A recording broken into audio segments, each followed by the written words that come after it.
Jemaat semuanya, Bapak, Ibu, Saudara-saudara, puji Tuhan, pada kesempatan pagi hari ini kita boleh bersama-sama untuk beribadah, walaupun mungkin saat ini kita masih di tempat kita masing-masing, tapi biarlah kita tetap satu di dalam Tuhan. Mari kita akan angkat pujian, kita akan masuk ke hadirat Tuhan, kita akan pujikan seperti yang Tuhan.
bersama-sama menghadap Engkau. Kami boleh bersama-sama memuji dan memuliakan nama-Mu Tuhan. Biarlah setiap kerinduan kami akan Engkau boleh jawab Tuhan.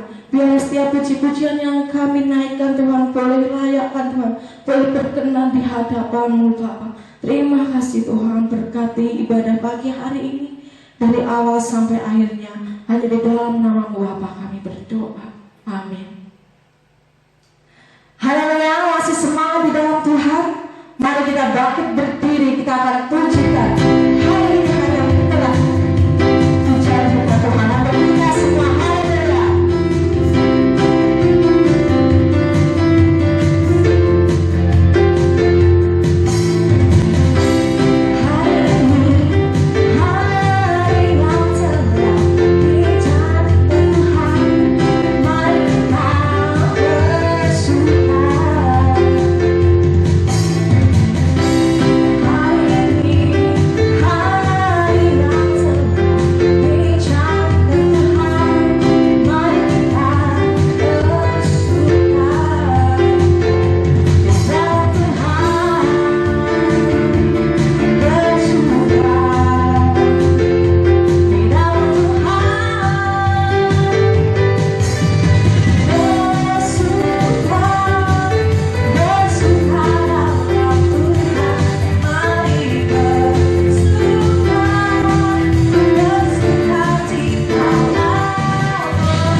Kita akan terima taburan firman Tuhan.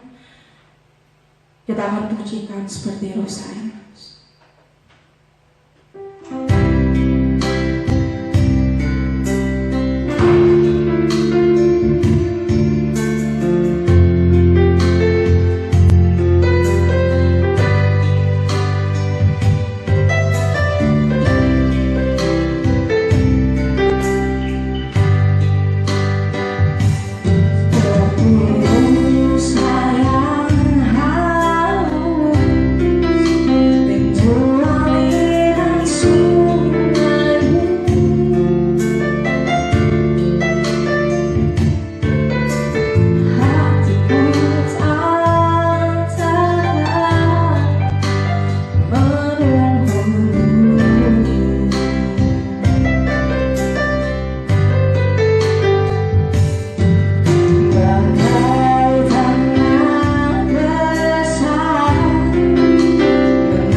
Shalom Bapak Ibu Saudara yang terkasih di dalam Tuhan Yesus. Kembali lagi kita boleh izinkan Tuhan untuk bersekutu bersama dengan keluarga pada pagi hari yang begitu luar biasa.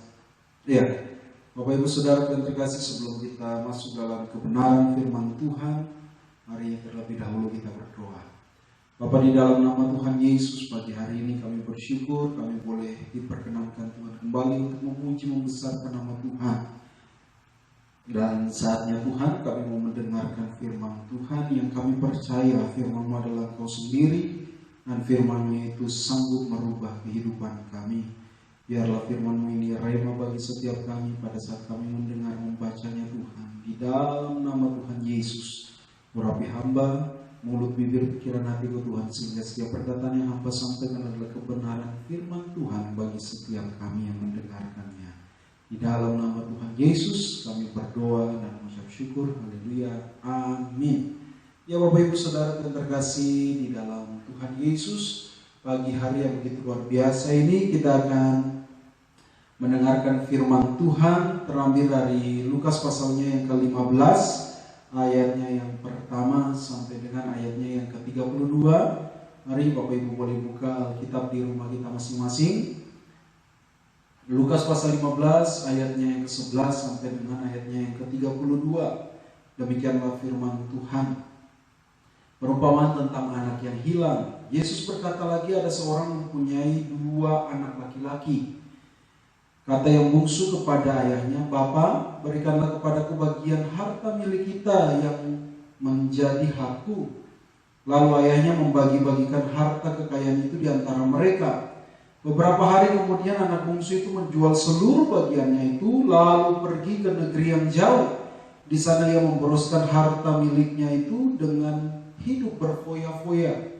Setelah dihabiskan semuanya, timbullah bencana kelaparan di dalam negeri itu dan ia pun mulai melarat. Lalu ia pergi dan bekerja kepada seorang majikan di negeri itu. Orang itu menyuruhnya ke ladang untuk menjaga babinya. Lalu ia ingin mengisi perutnya dengan ampas yang menjadi makanan babi itu. tetapi tidak seorang pun yang memberikannya kepadanya. Lalu ia menyadari keadaannya, katanya, betapa banyaknya orang upahan Bapakku yang berlimpah-limpah makanannya, tetapi aku di sini mati kelaparan. Aku akan bangkit dan pergi kepada Bapakku dan berkata kepadanya, Bapa, aku telah berdosa terhadap surga dan terhadap Bapa. Aku tidak layak lagi disebut anak Bapa. Jadikanlah aku sebagai salah seorang upahan Bapa. Maka bangkitlah ia dan pergi kepada bapaknya. Ketika ia masih jauh, ayahnya telah melihatnya, lalu tergeraklah hatinya oleh belas kasihan. Ayahnya itu berlari mendapatkan dia, lalu merangkul dan mencium dia. Kata anak itu kepadanya, Bapa, aku telah berdosa terhadap surga dan terhadap Bapa. Aku tidak layak lagi disebutkan anak Bapa. Tetapi ayah itu berkata kepadanya, hamba-hambanya, lekaslah, bawa kemari jubah yang terbaik. Pakaikanlah itu kepadanya dan kenakanlah cincin pada jarinya dan sepatu pada kakinya. Dan ambillah anak lembu tambun, sembelihlah dia, dan marilah kita makan dan bersuka cita. Sebab anakku ini telah mati dan menjadi hidup kembali. Ia telah hilang dan didapat kembali. Maka mulailah mereka bersukaria. Tetapi anaknya yang sulung berada di ladang, dan ketika ia pulang dan dekat ke rumah, ia mendengar bunyi seruling dan nyanyian tari-tarian. Lalu ia memanggil salah seorang hamba dan bertanya kepadanya, apa arti semuanya itu? Jawab hamba itu, adikmu telah kembali dan ayahmu telah menyembelih anak lembu tambun, karena ia mendapatnya kembali dengan sehat. Maka marahlah anak sulung itu dan ia tidak mau masuk. Lalu ayahnya keluar dan berbicara dengan dia. Tetapi ia menjawab ayahnya, katanya, telah bertahun-tahun aku melayani Bapa dan belum pernah aku melanggar perintah Bapa. Tetapi kepadaku belum pernah Bapa berikan seekor anak kambing untuk bersuka cita dengan sahabat-sahabatku. Tetapi baru saja datang anak Bapa yang telah memboroskan harta kekayaan Bapa bersama-sama dengan pelacur-pelacur, maka Bapa menyembelih anak lembu tambun itu untuk dia. Kata ayahnya kepadanya, anakku, engkau selalu bersama-sama dengan aku, dan segala kepunyaanku adalah kepunyaanmu. Kita patut bersuka cita dan bergembira, karena adikmu telah mati dan menjadi hidup kembali. Ia telah hilang dan didapat kembali. Amin. Berbahagialah setiap kita mendengar firman dan mau melakukan dalam kehidupan kita hari lepas hari. Bapak Ibu Saudara yang terkasih di dalam Tuhan, perikop yang kita baca pada hari ini mengajarkan kepada kita tentang pentingnya menjaga hidup kekristenan kita. Kehidupan anak bungsu dan anak sulung sebenarnya menggambarkan kehidupan orang Kristen pada masa kini, Bapak Ibu Saudara yang terkasih. Ketika kita melihat kepada anak bungsu, Bapak Ibu Saudara yang terkasih, saya merenungkan seperti ini, bahwa ada kalanya Tuhan mengizinkan kita mengalami kelimpahan dan kemakmuran adalah untuk menguji setiap kita. Sekali lagi saya ulangi, Bapak Ibu Saudara yang terkasih, bahwa ada kalanya Tuhan mengizinkan kita mengalami kelimpahan dan kemakmuran adalah untuk menguji setiap kita, Bapak Ibu Saudara yang terkasih. Ya, ketika anak bungsu meminta warisannya kepada ayahnya, Bapak Ibu Saudara yang terkasih, anak bungsu ini seorang anak yang nakal, ya, kalau bahasanya itu kurang baik, Bapak Ibu Saudara yang terkasih, di mana warisan itu selalu diberikan oleh seorang tua itu kepada anaknya sebelum ia mati atau setelah ia mati. Nah, ketika Alkitab tidak mencatat ayahnya ini sedang sakit atau apa, bagaimana, tetapi anak bungsu ini sudah meminta warisannya, Bapak Ibu Saudara yang terkasih, artinya anak ini sangat tidak menghormati orang tua. Ya, dia meminta bagiannya dan ayahnya memberikannya. Ya, sebenarnya itu adalah saat di mana ketika ayahnya memberikan harta warisan kepadanya, adalah dia harus bertanggung jawab dengan apa yang diberikan oleh ayahnya. Untuk apa? Untuk membuat sesuatu yang baik, untuk tujuan sesuatu yang baik. Mungkin dia usaha, dia melipat gandakan lagi, Bapak Ibu Saudara yang terkasih. Tetapi Bapak Ibu Saudara yang terkasih, di dalam Tuhan, ketika dia mendapatkan itu dari ayahnya, dia pergi ke negeri yang jauh dan dia memboroskan hartanya itu sampai habis. Nah ini yang terjadi. Bapak Ibu Saudara yang terkasih, ketika kita berdoa meminta kepada Tuhan, seakan-akan Tuhan memanjakan kita dan menjawab doa kita. Padahal kita itu harus peka, Bapak Ibu Saudara yang terkasih, agar kita tidak jatuh di dalamnya. Saat kita mulai gak peka, kita gak sadar bahwa Tuhan sedang menguji kita di dalam kelimpahan dan kemakmuran yang kita terima daripada Tuhan, dan kita mulai hanya berfokus kepada berkat Tuhan dan mulai menggeserkan Tuhan dalam kehidupan kita, Bapak Ibu Saudara yang terkasih, itu saat dimana kita akan menuju kepada kejatuhan. Ya, saya ulangi, waktu kita mulai menggeser Tuhan dan menggantikan Tuhan hanya dengan berkatnya, itu adalah awal dimana kita akan mulai jatuh ke dalam dosa, termasuk ke dalam kejatuhan.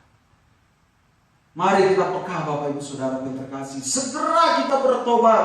Saat kita bertobat, Bapak Ibu Saudara, Tuhan tidak pernah menanyakan apa kesalahan dan dosa yang kita perbuat, tetapi yang mau hati kita sepenuhnya bertobat, Bapak Ibu Saudara yang terkasih. Kalau Bapak Ibu baca di dalam ayatnya yang ke-20, firman Tuhan katakan demikian, maka bangkitlah ia dan pergi kepada bapaknya. Ketika ia masih jauh, ayahnya telah melihatnya, lalu tergeraklah hatinya oleh belas kasihan. Ayah itu berlari mendapatkan dia, merangkul dan menciumnya.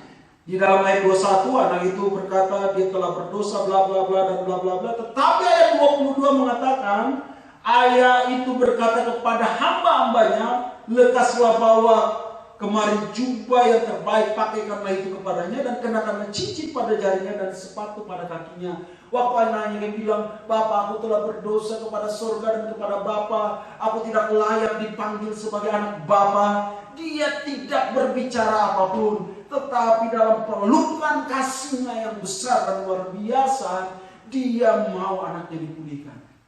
Saat kita bertobat, Bapak Ibu Saudara yang terkasih, Tuhan gak akan pernah menanyakan apa dosa dan kesalahan kita. Perlu kesadaran dari dalam diri kita, perlu hati kita seutuhnya bertobat kepada Tuhan. Ayat 20 jelas bahwa dia bertobat, ya. Dia datang kembali kepada bapaknya. Di ayat 19, dia katakan, tuh Bapa, aku sudah berdosa. Itu yang Tuhan mau. Dan Bapak Ibu Saudara yang terkasih, dari sebuah pertobatan akan mengubah kehidupan kita, Bapak Ibu Saudara yang terkasih, ke dalam sebuah kehidupan yang baru. Ya, pertobatan akan membawa perubahan besar dalam hidup kita. Entah di dalam rumah tangga kita, entah di dalam pekerjaan kita, dalam bisnis kita, entah di dalam studi kita, apa saja. Ketika kita berbalik kepada Tuhan, kita bertobat, merendahkan diri, mengakui dosa kita di hadapan Tuhan, ya, Tuhan akan melupakan semua dosa-dosa kita, dan apa Bapak Ibu? Dia akan memulihkan keadaan kita. Di dalam ayat 22-24, bapaknya memeluk dia dengan cinta kasih yang luar biasa. Akhirnya bapaknya suruh kepada hamba-hambanya untuk memakaikan dia jubah yang terbaik, pakaikan cincin dan sepatu, potong anak lembu.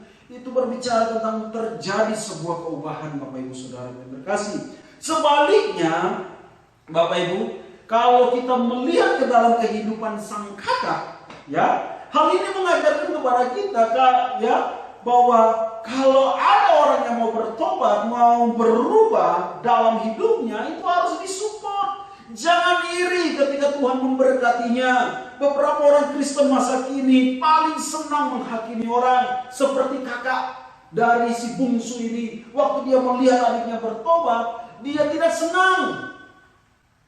Dia protes kepada papanya. Ya, dia nggak senang, dia protes kepada papanya. Papa, ini bagaimana, nggak adil. Dia pergi menghabiskan harta, dia pulang Papa bikin pesta. Tapi saya yang bertahun-tahun bersama di rumah Bapak bekerja, tidak sekalipun Bapak kasih lembu untuk saya pesta dengan teman-teman saya. Nah, orang Kristen masa kini seperti itu. Dia merasa bahwa hidup kekristennya itu udah lama. Di dalam gereja udah pelayanan bla bla bla dan luar biasa. Dan kalau ada orang berdosa, wow, itu saatnya harus dihakimi. Saatnya itu harus dibinasakan, digosipin, ya, karakternya dibunuh. Gak boleh, apalagi itu hamba Tuhan yang jatuh dalam dosa. Wah, habislah. Seluruh WA penuh dengan gosip, seluruh WA penuh dengan informasi, beginilah dan begitu. Bapak Ibu Saudaraku yang terkasih, kita tidak dipanggil untuk menjadi hakim, tapi kita dipanggil untuk menjadi pelayan-pelayan pendamaian. Amin. Amin. Ya. Belajar dari karakter si bungsu dan si sulung ini, Bapak Ibu Saudara yang terkasih, serta dari Bapak yang penuh kasih, Bapak yang baik. Nah, Bapak Ibu Saudara yang terkasih di dalam Tuhan, kita nggak boleh memiliki kedua karakter dari si bungsu dan sebelum dia bertobat, dan juga si kakak ini. Harusnya apa? Harusnya kita memiliki hati seperti Bapak dari kedua anak ini, mensupport, membangun agar sang anak bungsunya kembali kepada kebenaran, agar anak bungsunya kembali dipulihkan. Kita harus punya kasih yang besar. Dikatakan ayat 20, lalu tergeraklah hatinya oleh belas kasihan. Itu yang harus menjadi ciri khas orang Kristen. Yesus berkata di dalam Yohanes, aku memberikan perintah baru kepadamu, yaitu supaya kamu saling mengasihi. Karena kalau kamu saling mengasihi, orang akan tahu bahwa kamu adalah muridku. Yesus juga bilang, aku perintahkan kamu untuk memiliki hati yang penuh dengan menghakimi. No. Penuh dengan kasih, belas kasihan. Supaya orang tahu bahwa kita adalah murid-murid Yesus. Amin. Milikilah hati sebagai Bapak ini, ya, yang mensupport, ya, untuk anaknya itu bisa kembali kepada dia. Ya, Bapak Ibu Saudara yang terkasih di dalam Tuhan, judul perikop firman Tuhan pagi hari ini adalah menjaga hidup kekristenan kita. Simpel saja, menjaga hidup kekristenan kita. Bapak Ibu Saudaraku, dari perikop yang kita baca ini, ya, ada beberapa hal yang perlu kita perhatikan, yang bisa kita pelajari dalam membangun kehidupan kekristenan kita. Yang pertama, Bapak Ibu Saudaraku yang terkasih di dalam Tuhan, di dalam ayatnya yang ke-13, ya, dikatakan seperti ini. Beberapa hari kemudian anak bungsu itu menjual seluruh bagiannya itu, lalu pergi ke negeri yang jauh. Di sana ia memboroskan harta miliknya. Ia memboroskan harta miliknya itu dengan hidup berfoya-foya. Yang pertama, Bapak Ibu Saudara yang terkasih, bisa kita pelajari dari perikop ini bahwa mari bertanggung jawab dengan berkat yang Tuhan berikan bagi setiap kita. Amin. Firman Tuhan katakan, ketika anak bungsu ini mendapat bagian dia menjual, dia berfoya-foya, artinya dia gak bertanggung jawab. Tetapi sebagai anak-anak Tuhan yang hari ini kita mendengarkan firman, Bapak Ibu Saudara yang terkasih di dalam Tuhan, kita harus bertanggung jawab dengan berkat yang Tuhan berikan bagi kita. Apa yang dilakukan si bungsu ini salah. Ketika ia memberikan harta warisan, ia malah menghamburkannya. Harusnya dia bertanggung jawab. Dia harus berpikir bahwa ini satu-satunya diberikan oleh bapaknya. Bagaimana caranya supaya apa? Supaya dia bisa mengembangkannya dan bisa bertahan hidup. Kalau nanti bapaknya tidak ada lagi, dia masih bisa bertahan dengan keluarganya. Ya. Sebagai anak-anak Tuhan, Bapak Ibu Saudara, ketika Tuhan memberkati kita, janganlah kita habiskan semuanya itu untuk memuaskan hawa nafsu kita. Contoh, kita dapat uang, Bapak Ibu Saudara yang terkasih, kita bergumul, kita berdoa, Tuhan berikanlah saya uang untuk kebutuhan kehidupan saya, bla bla bla dan bla bla bla. Tapi waktu kita dapat, kita lemah dengan mata kita lemah dengan mulut kita, hati kita lemah, akhirnya keinginan itu dibuai di dalam keinginan daging, melahirkan dosa, akhirnya kita habiskan semua berkat yang Tuhan berikan untuk memuaskan nafsu kita. Mungkin kita beli makan, wah, waktu kemarin saya nggak punya uang, saya cuma bisa beli Indomie, tapi hari ini saya mau beli ramen, saya mau membeli segala-galanya, saya mau menikmati, mau makan sampai kenyang. Wah, ini salah, Bapak Ibu Saudara yang terkasih. Ya, ini salah, Bapak Ibu. Akhirnya apa? Ketika jatuh tempo, kita mungkin dihadapkan dengan angsuran, kita mungkin dihadapkan dengan harus membayar rekening listrik dan lain, nggak punya uang lagi. Berdoa marah-marah dari Tuhan, Tuhan kenapa kamu nggak berkati saya? Oh Tuhan begini dan begitu. Paksa Tuhan berdoa dalam nama Yesus, besok jatuh tempo Tuhan bayar. Salah, Bapak Ibu Saudaraku yang terkasih, doamu itu salah. Tuhan sudah jawab, tapi bagaimana kita mengelolanya? Amin. Jangan, Bapak Ibu Saudaraku yang terkasih, mengedepankan kepentingan kita lebih daripada kepentingan Tuhan di dalam berkat yang Dia berikan. Ingat, peka dengan Tuhan. Waktu Tuhan berkati kita melimpah dalam kemakmuran, jangan-jangan Tuhan sedang menguji kita. Ingat, di balik setiap ujian pasti ada hadiah.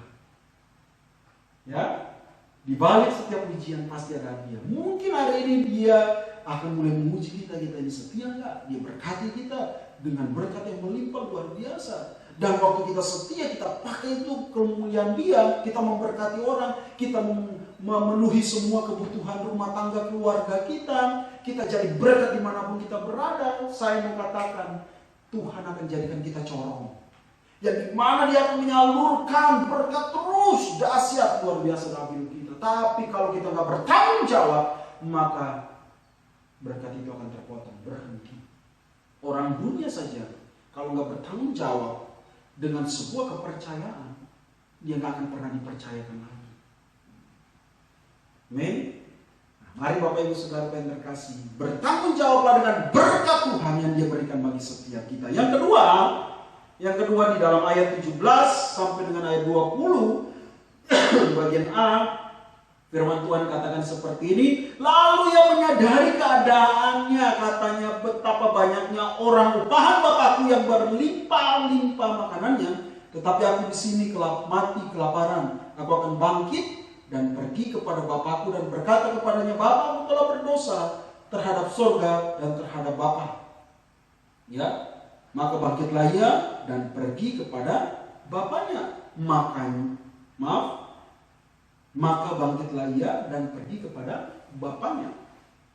Yang kedua, Bapak Ibu Saudara yang terkasih, yang pertama tadi bertanggung jawab dengan berkat yang Tuhan berikan. Yang kedua, ketika jatuh dalam dosa, segera sadari dan cepat minta ampun serta berbalik dari dosa kita.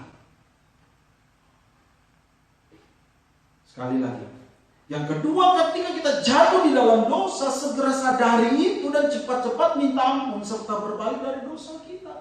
Bapak Ibu Saudara yang terkasih di dalam Tuhan, banyak hari-hari ini orang yang mengatakan dia Kristen, bahkan sudah Kristen dari lahir, tetapi tidak sadar dengan segala perbuatan dia ketika dia jatuh di dalam dosa. Yang pura-pura nggak sadar, pura-pura nggak tahu, malah menikmati dosa itu sebagai gaya hidup. Ayo Bapak Ibu Saudara yang terkasih di dalam Tuhan Yesus yang menyaksikan acara ini, ayo mari kita bertobat dari dosa kita. Sadari, jangan sampai kita ditegur Tuhan baru kita sadar. Gak enak. Ya, Tuhan menanti kita Bapak Ibu Saudara yang terkasih. Dia mau kita segera bertobat. Yesaya pasal 1 ayat 18 sampai dengan ayat 19, kita buka sama-sama. Yesaya pasal 1 ayat 18 sampai dengan 19. Marilah, baiklah kita berperkara firman Tuhan, sekalipun dosamu merah seperti kirmizi, akan menjadi putih seperti salju, sekalipun merah seperti kain kesumba, akan menjadi putih seperti bulu domba. Jika kamu menurut dan mau mendengar, maka kamu akan memakan hasil baik dari negeri itu. Tuhan menanti kita segera bertobat. Jangan keraskan hati kita, jangan tegar tengkuk. Dan kalau sudah bertobat, jangan mengulangi dosa kita, Bapak Ibu Saudaraku yang terkasih. Ini yang sering terjadi. Ya, banyak orang Kristen seperti ini pikirnya Tuhan itu penuh dengan kasih karunia. Jadi kalau hari ini saya jatuh dalam dosa, besok saya berdosa lagi, nggak apa-apa, karena dia penuh dengan kasih karunia. Tapi saya mau kasih satu ayat ini Bapak Ibu supaya kita sadar. Galatia 6 ayat 7, jangan sesat. Allah tidak membiarkan dirinya dipermainkan, karena apa yang ditabur orang itu juga yang akan dituainya. Ingat, kalau sudah bertobat, segera lari dari situ. Kalau kita ditantang lagi untuk jatuh dalam dosa yang sama, segera lari dari situ. Yusuf ketika dia dirayu-rayu sama istri Potifar, dia katakan tidak, saya tidak mau, saya takut berbuat dosa. Dan waktu terjadi di mana rumah sunyi dan istri Potifar memaksa dia untuk jatuh dalam dosa, dia cuma nggak bilang jangan, terus dia jangan tante, jangan, silakan. Enggak, dia sadar itu dia lemah, dia laki-laki, ya kan? Dia laki-laki normal, buktinya dia punya anak Manasye dan Efraim. Tapi dia tahu karena itu dosa, dia lari dari situ, ya, dia lari dari situ, dan dia diberkati oleh Tuhan. Jangan sesat. Allah tidak akan membiarkan dirinya dipermainkan. Bertobat. Jangan main-main dengan dosa. Jangan bercanda dengan dosa. Dosa tetap dosa. Sekali engkau bercanda dengan dia, terperangkaplah hidupmu dan engkau akan hancur. Rencana Allah gagal di dalam kehidupan. Bukan karena Allah yang gagal, tapi engkau yang menggagalkannya dengan keputusanmu yang salah. Bertobat. Yang kedua, yang ketiga Bapak Ibu Saudara yang terkasih, dalam ayat 20b sampai dengan 24, singkat cerita, dikatakan bahwa ketika anak itu bertobat, maka bapaknya lari memeluk dia dan mencium dia. Yang ketiga, untuk membangun hidup kekristenan kita, mari miliki hati yang penuh dengan belas kasihan dan pengampunan. Saudaraku yang terkasih di dalam Tuhan, Bapa di surga sudah memberi teladan yang baik. Ketika manusia jatuh di dalam dosa, dia tidak hanya mau menghukum dan menghukum, tapi dia berpikir bagaimana caranya. Maka dia mengutus Yesus anaknya yang tunggal untuk menjadi korban tebusan antara kita dengan dia. Menjadi korban tebusan dosa-dosa kita, sehingga Yesus menjadi jalan pembuka antara kita dengan Allah. Kita dipulihkan, kita disucikan, dosa kita ditebus, dan kita semua diberkati. Dan hari ini kita sanggup memanggil dia ya Aba, ya Bapa. Dan dia serasa waktu kita berdoa dekat sekali dengan kita. Karena apa? Dia punya kasih dan dia punya belas kasihan yang besar. Dan dia mau mengampuni setiap dosa-dosa kita. Ya, nah Tuhan sudah memberikan contoh teladan yang baik bagi kita. Ketika ia mengampuni dan menerima kita apa adanya. Demikian pula Bapak Ibu, kita wajib pun berlaku demikian bagi sesama kita. Tidak usah mengingat-ingat kesalahan orang yang sudah menyakiti kita. Tidak ada alasan untuk kita balas dendam. Mari mengampuni dan melupakan. Itu yang akan membuat kita hidup merdeka dari intimidasi iblis. Ketika pikiran-pikiran itu datang mengingatkan memori-memori kita untuk kembali membenci orang yang menyakiti kita. Dan membuat kita marah, membuat kita merasa gak enak, sehingga makan gak enak, tidur gak enak. Tolak dalam nama Yesus. Ingat, Yesus menebus kita sempurna, roh, jiwa, dan tubuh kita sempurna. Tundukkanlah pikiran kita di dalam pikiran Kristus. Di dalam Filipi pasal 4 ayat 8, pakai itu semua yang baik, semua yang suci, semua yang mulia itu dipakai dalam pikiran kita, supaya pikiran kita tetap terarah di dalam Tuhan. Miliki hati yang penuh dengan belas kasihan dan pengampunan Bapak Ibu Saudaraku. Waktu Yesus ditanya murid-muridnya, Guru, sampai berapa kali aku harus mengampuni saudaraku? 7 kali kah? Yesus bilang bukan 7 kali, 70 kali 70 kali. Ada 490 kali. Artinya Bapak Ibu Saudara yang terkasih, tanpa batas. Kita harus mengampuni orang dan menerima dia padanya. Kasih agape adalah kasih menerima tanpa bertanya mengapa. Ya. Nah, itu yang harus kita kembangkan. Karena sekali lagi Yesus memberi kita perintah bahwa hendaklah kita saling mengasihi supaya orang tahu bahwa kita adalah murid-murid Yesus. Amin. Yang terakhir yang keempat, Bapak Ibu Saudara yang terkasih, dalam ayat 29 sampai ayat 30, saya simpulkan seperti ini. Ketika sang kakak mendengar bunyi tari-tarian, wah ada pesta di rumah dia, pulang dia protes. Ya, ibarat kalau sekarang ini mungkin dia demo, tulis besar-besar. Saya tidak terima, saya tidak terima. Ya kan? Wah, dia nggak mau masuk di rumah, dia ngambek. Marah-marah papanya. Dia bilang, "Papa, anak bapak itu tuh sudah pergi menghabiskan harta yang bapak berikan. Sebenarnya itu dia nggak layak lagi, Pak. Binasakan aja dia, usir dia dari rumah. Saya ini yang berjuang, saya ini yang berdarah-darah untuk terus bekerja bagi bapak. Tapi bapak tidak pernah memberikan saya lembu dan berpesta dengan saudara-saudaranya." Bapaknya bilang, "Anakku, selama ini kau bersama dengan aku, apa yang aku punya itu kau punya. Lah adikmu ini dia sudah berdosa, dia sudah hilang, dia sudah mati. Tapi hari ini dia bangkit. Dia yang dahulu hilang, hari ini kita sudah mendapatkan dia kembali. Patutlah kita bersuka cita." Nah, orang Kristen banyak seperti kakak ini. Bapak Ibu yang terkasih di dalam Tuhan, yang terakhir poin yang keempat, jangan menjadi penghambat untuk orang datang dan mengenal Yesus dalam hidup mereka. Kakak ini sama orang Kristen hari-hari ini seperti ini. Ya, saya simpulkan bahwa sang kakak iri hati dan tidak mau adiknya dipulihkan. Banyak yang terjadi seperti ini.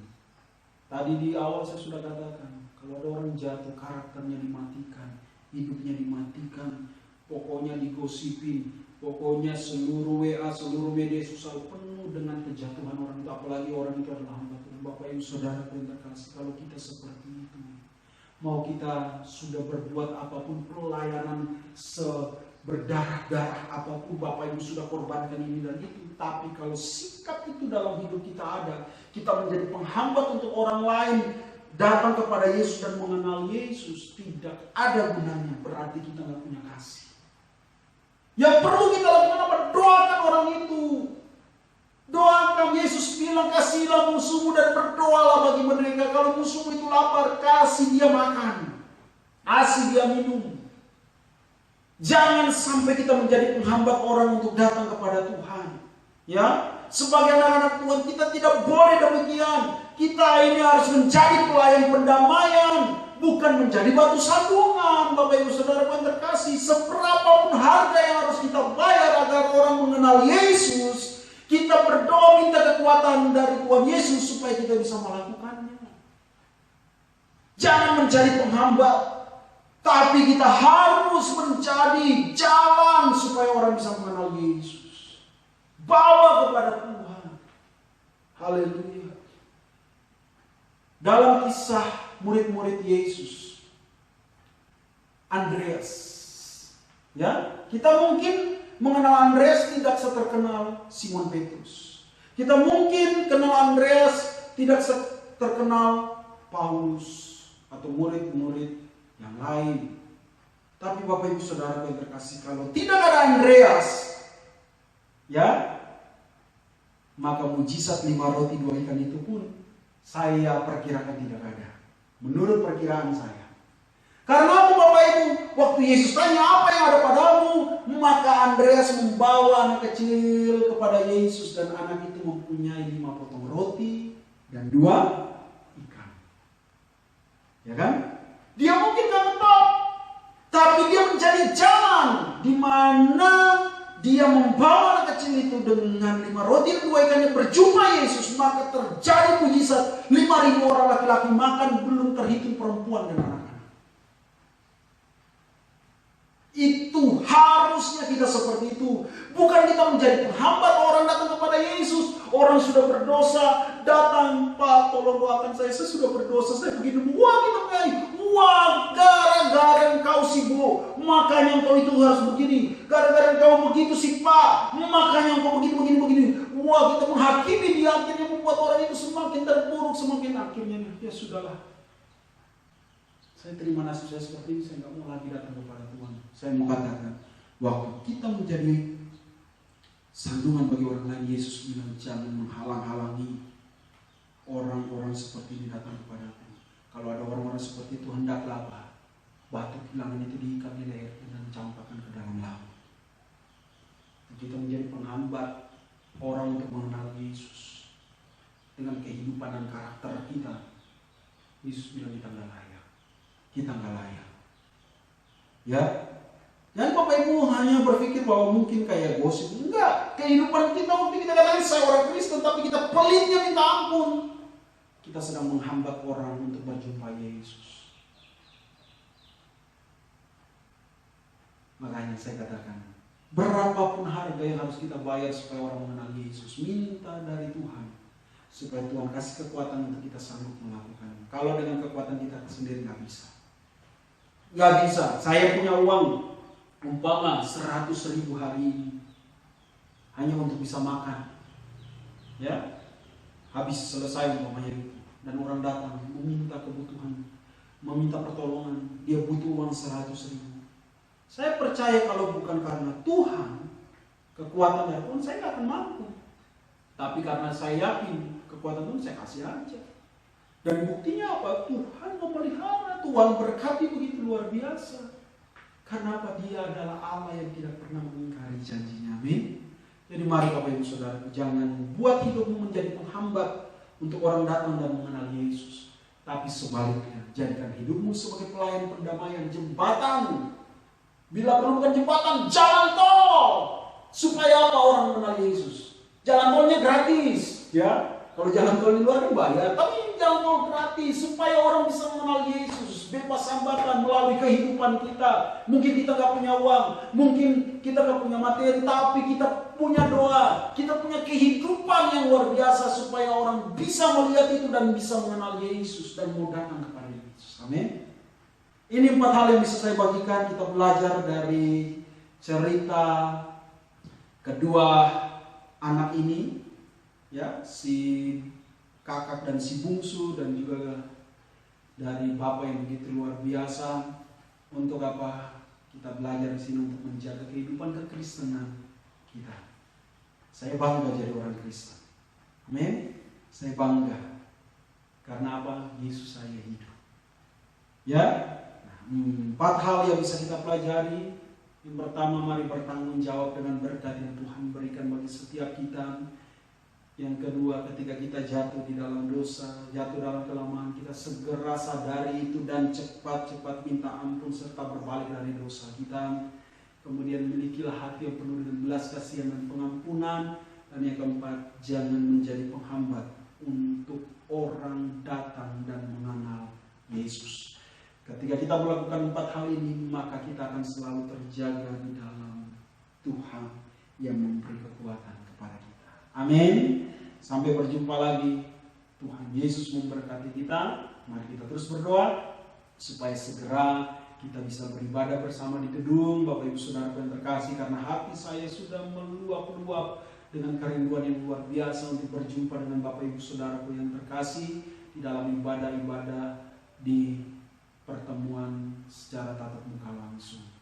Amin. Tuhan Yesus berkati kita semua. Mari tutup Alkitab kita, tutup mata kita, dan kita datang kepada Tuhan. Bapa di dalam kerajaan surga, kami bersyukur bahwa di pagi hari ini Tuhan mengingatkan kembali dari peristiwa anak bungsu ini, Tuhan Yesus, dan kakak yang sulung serta Bapa yang penuh dengan kasih yang besar. Kami belajar untuk menjaga kehidupan kekristenan kami, Tuhan. Kami bangga jadi orang Kristen, oleh karena itu kami perlu menjaganya agar kami senantiasa bertanggung jawab dengan berkat yang Tuhan berikan bagi kami. Dan ketika kami jatuh dalam kelemahan dosa kami, segera cepat-cepat kami sadar dan kami berbalik dari dosa kami minta ampun daripada Engkau, supaya hidup kami ini boleh diberkati oleh Tuhan. Dan kami memiliki hati yang penuh dengan belas kasihan dan pengampunan Tuhan. Dan kami juga tidak menjadi batu sandungan untuk orang mengenal Engkau. Berkati kami semua yang menyaksikan acara ini dari rumah kami masing-masing. Biarlah semua kami diberkati melalui kebenaran firman, meteraikan ini dalam roh, jiwa, dan tubuh kami, sehingga kami menjadi pelaku-pelaku firman yang setia. Di dalam nama Tuhan Yesus Kristus kami berdoa dan mengucap syukur. Haleluya. Amin. Tetap jaga hati, lakukan firman. Tuhan memberkati kita. Haleluya, puji nama Tuhan. Kita sudah mendengarkan firman Tuhan yang sangat luar biasa, yang boleh memberkati kita di hari lepas hari. Haleluya.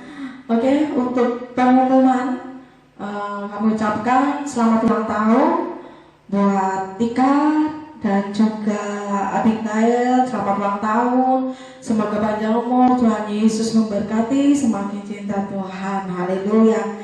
Dan untuk pengumuman selanjutnya, tidak ada pengumuman. Ibadah masih di rumah masing-masing sampai nanti menunggu pengumuman selanjutnya. Udah itu saja, terima kasih. Kita akan tutup kebaktian kita pada pagi hari ini.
Ibadah minggu ini, meskipun kami di rumah masing-masing bersama keluarga kami, tapi kami percaya bahwa Tuhan hadir di tengah-tengah kami. Tuhan melawat setiap kami dan Tuhan memberkati kami. Sekali lagi terima kasih buat firman-Mu, meteraikan ini dalam roh, jiwa, dan tubuh kami, supaya kami menjadi pelaku-pelaku firman Tuhan. Kami terus berdoa bagi bangsa negara kami, bagi kota kami Tuhan, agar terus Tuhan lawat. Kami percaya bahwa wabah virus corona akan segera berlalu dari bumi Indonesia Tuhan. Kami akan boleh kembali beraktivitas tanpa ada lagi ketakutan untuk tertular virus dan lain-lain. Tapi kami akan penuh dengan sukacita beraktivitas dan diberkati oleh Tuhan dengan kekuatan dan kesehatan. Tuhan memberkati. Biarlah kami akan terus bisa beraktivitas dengan baik Tuhan, dalam kekuatan perlindungan Tuhan, terutama dalam segala pekerjaan usaha kami. Tuhan memberkati. Kami berdoa bagi gereja kami, Tuhan berkati supaya gereja ini tetap ada di dalam kebenaran firman Tuhan. Jemaat-jemaat Tuhan diberkati dalam pergumulan mereka, baik untuk pekerjaan, untuk usaha rumah tangga mereka, semua diberkati oleh Tuhan Yesus. Lindungilah kami semua Tuhan di dalam perlindungan-Mu yang sempurna Tuhan, agar tepat pada waktu Tuhan ketika Engkau mengizinkan kami kembali beribadah di gedung secara bersama-sama, kami semua diberkati, kami semua dalam keadaan sehat, tak kurang satu apapun Tuhan. Terima kasih Tuhan, kami serahkan sepanjang minggu ini ke dalam tangan Tuhan. Biarlah bersama dengan Tuhan kami dapat menanggung segala perkara yang Tuhan izinkan bagi kami semua Tuhan. Terima kasih. Sebentar kami akhiri ibadah ini Tuhan, kiranya tangan kasih-Mu terulur dan memberkati kami semua. Jemaat yang terkasih dalam Tuhan, kembalilah engkau dalam rumah tangga, aktivitas pekerjaan, dimanapun Tuhan menempatkan engkau, rukunlah engkau senantiasa, bahagialah engkau senantiasa, tetap miliki iman, pengharapan, sukacita di dalam Tuhan, karena Dia adalah Immanuel, Allah yang beserta dengan kita. Mari arahkan hatimu kepada Tuhan, angkat tanganmu dan terimalah berkat-Nya. Kasih, anugerah, limpah rahmat, kesetiaan dari Allah Bapa turun di dalam sepanjang kehidupanmu, mengurapi roh, jiwa, dan tubuhmu dengan pengurapan baru setiap hari kau alami sepanjang hidupmu. Apa saja yang kau lakukan dengan tanganmu di dalam kehendak Tuhan, Ia buat berhasil. Tingkap-tingkap langitnya dibukakan bagimu, mencurahkan hujan berkat atas hidupmu. Maka diberkatilah pribadimu, diberkatilah rumah tanggamu, anak cucu keturunanmu, keluarga besarmu diberkati oleh Tuhan. Bakul adonanmu diberkati, perbendaharaanmu diberkati, kekuatan kesehatanmu diberkati, pendidikan studimu diberkati. Semua yang menjadi cita-cita harapan, apapun yang kau sedang usahakan, kau kerjakan, Tuhan buat berhasil dan diberkati. Segala belalang pelahap, belalang mengiring, belalang pelompat yang memakan habis dari hasilmu, Tuhan alaukan dari hidupmu. Mara bahaya, sakit, penyakit, kecelakaan, maut sekalipun dipatahkannya dalam nama Yesus. Inilah saatnya engkau terus diangkat menjadi kepala dan bukan menjadi ekor, di mana engkau akan terus naik dan tidak turun, karena tangan kasih-Nya menopang kau. Persekutuan dengan Roh Kudus memeteraikan hidupmu mulai hari ini sampai Maranatha Ia datang kembali menjemput kita di awan-awan permai, bahkan sampai selama-lamanya. Kekasih Tuhan yang menerima berkat-Nya, kita katakan bersama, amin.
Tuhan Yesus memberkati kita semua. Kita tinggal di dalam Tuhan, jadi berkat